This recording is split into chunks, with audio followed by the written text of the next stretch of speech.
समय, ये हमेशा हमारे साथ रहता है, टिक टिक करता रहता है। हर सेकंड, हर मिनट, हर घंटा ये हमारे जीवन का एक अभिन्न हिस्सा है। ये हमारी जिंदगी को नियंत्रित करता है। हम अपने दिन, हफ्ते, महीने और सालों को समय के हिसाब से प्लान करते हैं। लेकिन ये है क्या चीज? क्या ये वाकई में एक ठोस वास्तविकता है या फिर सिर्फ एक मानसिक अवधारणा? कुछ लोग कहते हैं कि समय एक नदी है जो अतीत से भविष्य की ओर बहती है। ये एक निरंतर प्रवाह है जो कभी नहीं रुकता। कुछ कहते हैं कि ये एक तीर है जो सिर्फ एक ही दिशा में जाता है। एक बार छोड़ा गया तीर वापस नहीं आता। क्या सोचा है? अगर ये सब गलत हो, अगर समय की ये धारणाएं सिर्फ हमारे दिमाग की उपज हों, क्या होगा अगर समय सिर्फ एक भ्रम हो? एक ऐसा भ्रम जो हमारे दिमाग ने बनाया है ताकि हम अपने अनुभवों को समझ सकें। जरा सोचो, हम समय को देख नहीं सकते, हम इसे पकड़ नहीं सकते। ये हमारे हाथों से फिसल जाता है जैसे रेत। हम इसे छू नहीं सकते। ये एक अदृश्य शक्ति है जो हमारे जीवन को आकार देती है। हम सिर्फ इसके असर को महसूस कर सकते हैं। हम देखते हैं कैसे लोग बूढ़े होते हैं, कैसे पौधे बढ़ते हैं। हम देखते हैं झुर्रियां एक बूढ़े चेहरे पर। यह समय का प्रभाव है जो हमें दिखता है। हम महसूस करते हैं सालों को गुजरते हुए। बच्चे बड़े होते हैं, मौसम बदलते हैं। लेकिन क्या ये समय है या फिर बस हमारे आसपास हो रहा बदलाव? क्या ये बदलाव ही समय का प्रमाण है? यहीं से चीजें इंटरेस्टिंग हो जाती हैं। जब हम समय की वास्तविकता पर सवाल उठाते हैं तो हम एक नई दुनिया में प्रवेश करते हैं। यहाँ रियलिटी और हमारे सोच के बीच का फर्क मिटने लगता है। क्या हम जो अनुभव करते हैं वो वास्तविक है या सिर्फ एक मानसिक चित्र? हमारा दिमाग हमें बताता है कि समय आगे बढ़ता है। ये एक सीधी रेखा में चलता है, बिना रुके।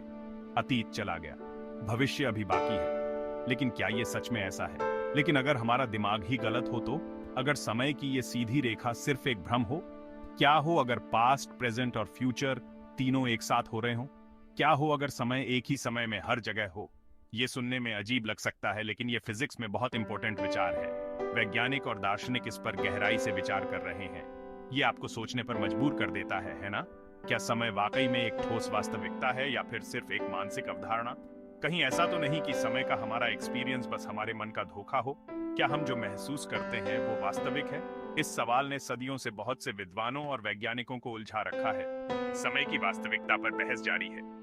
इसका कोई आसान जवाब नहीं है। समय की पहेली को सुलझाना आसान नहीं है, लेकिन समय के बारे में जानकर हम इस ब्रह्मांड और उसमें अपनी जगह को और अच्छे से समझ सकते हैं। समय की गहराई में जाकर हम अपने अस्तित्व के रहस्यों को उजागर कर सकते हैं। अगर आपको ये वीडियो पसंद आया हो तो कृपया हमारे चैनल को सब्सक्राइब करें। इससे हमें और भी दिलचस्प वीडियो बनाने में मदद मिलेगी। धन्यवाद। फिजिक्स समय को एक नए नजरिए से देखता है। यह हमें समय की गहराई और उसकी जटिलताओं को समझने में मदद करता है। यह हमें बताता है कि समय एब्सोल्यूट नहीं है, यह रिलेटिव है। समय की यह रिलेटिविटी हमारे दैनिक जीवन में भी महत्वपूर्ण भूमिका निभाती है। आइंस्टीन का रिलेटिविटी का सिद्धांत ने समय के बारे में हमारी सोच बदल दी। उनके इस सिद्धांत ने विज्ञान की दुनिया में क्रांति ला दी।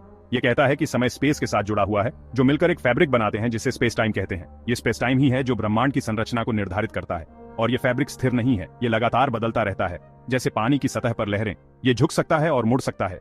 एक ट्रैम्पोलिन इमेजिन करो। जब आप उस पर कूदते हैं तो उसकी सतह बदल जाती है। अगर आप उस पर एक बॉल रोल करो तो वह सीधी रेखा में जाएगी। ये एक सरल उदाहरण है, लेकिन अगर आप बीच में एक भारी बॉल रख दो तो ट्रैम्पोलिन झुक जाएगा। ये झुकाव स्पेस टाइम में विकृति का प्रतीक है। अब पहली बॉल का रास्ता भी मुड़ जाएगा। यह दर्शाता है कि कैसे ग्रेविटी स्पेस टाइम को प्रभावित करती है।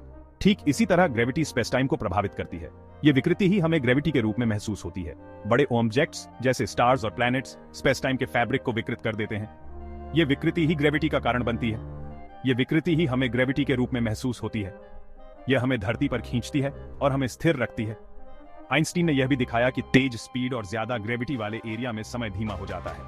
यह सिद्धांत समय की जटिलता को और भी गहरा बनाता है।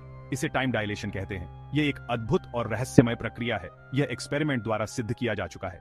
वैज्ञानिकों ने इसे कई बार परीक्षण किया है। एयरप्लेन में परमाणु घड़ियां जमीन पर घड़ियों की तुलना में थोड़ी धीमी चलती हैं। यह एक वास्तविक उदाहरण है। जीपीएस सिस्टम को सही ढंग से काम करने के लिए इस टाइम डायलेशन को ध्यान में रखना पड़ता है। यह हमारे दैनिक जीवन में भी महत्वपूर्ण है। इन खोजों ने समय के बारे में हमारी सोच को बदल दिया। उन्होंने हमें दिखाया कि समय हमारी सोच से कहीं ज्यादा जटिल और रहस्यमय है। उन्होंने हमें दिखाया कि समय हमारी सोच से कहीं ज्यादा जटिल और रहस्यमय है।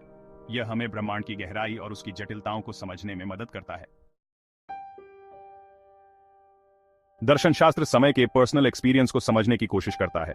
यह हमें यह सोचने पर मजबूर करता है कि हम समय को कैसे महसूस करते हैं और यह हमारे जीवन को कैसे प्रभावित करता है। हम समय को कैसे एक्सपीरियंस करते हैं? क्या यह केवल घड़ियों और कैलेंडरों द्वारा मापा जाने वाला एक माप है, या यह कुछ और गहरा है? समय में किसी चीज का होना का क्या मतलब है? क्या यह केवल घटनाओं का एक क्रम है, या यह हमारे अस्तित्व का एक मौलिक हिस्सा है? प्राचीन ग्रीक दार्शनिक जैसे हेराक्लिट्स और पार्मेनाइड्स ने समय की प्रकृति पर बहुत बहस की। उनके विचार आज भी हमारे समय के बारे में सोचने के तरीके को प्रभावित करते हैं। हेराक्लिट्स का मानना था कि दुनिया लगातार बदल रही है। उनके अनुसार परिवर्तन ही एकमात्र स्थिरता है। उन्होंने एक बहुत मशहूर बात कही थी, आप एक ही नदी में दोबारा कदम नहीं रख सकते। यह विचार इस बात को दर्शाता है कि सब कुछ निरंतर परिवर्तनशील है। समय एक नदी की तरह लगातार बह रहा है, यह कभी नहीं रुकता और हर पल नया होता है। वहीं दूसरी तरफ पार्मेनाइड्स का मानना था कि रियलिटी कभी नहीं बदलती।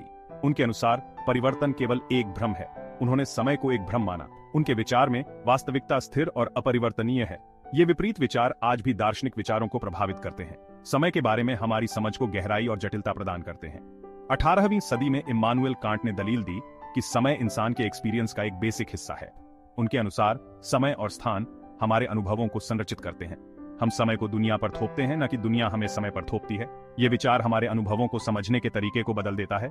इस विचार को ट्रांसेंडेंटल आइडियलिज्म कहा जाता है, जो यह बताता है कि समय हमारे मन की उपज है। यह हमारे अनुभवों का एक अनिवार्य हिस्सा है। 20वीं सदी के दार्शनिक हेनरी बर्गसन ने जीवित समय या अवधि के महत्व पर जोर दिया। उनके अनुसार समय का अनुभव एक जीवंत और गतिशील प्रक्रिया है। उन्होंने कहा कि समय का हमारा पर्सनल एक्सपीरियंस, जो अपने बहाव और बदलाव के साथ है, घड़ियों द्वारा मापे गए समय से ज्यादा महत्वपूर्ण है। यह अनुभव हमें हमारे अस्तित्व की गहराई को समझने में मदद करता है। ये दार्शनिक विचार समय के बारे में विचारों की एक शानदार तस्वीर पेश करते हैं, इसकी रहस्यमय और पर्सनल प्रकृति को उजागर करते हैं। समय केवल एक माप नहीं है, बल्कि यह हमारे जीवन का एक गहरा और व्यक्तिगत अनुभव है।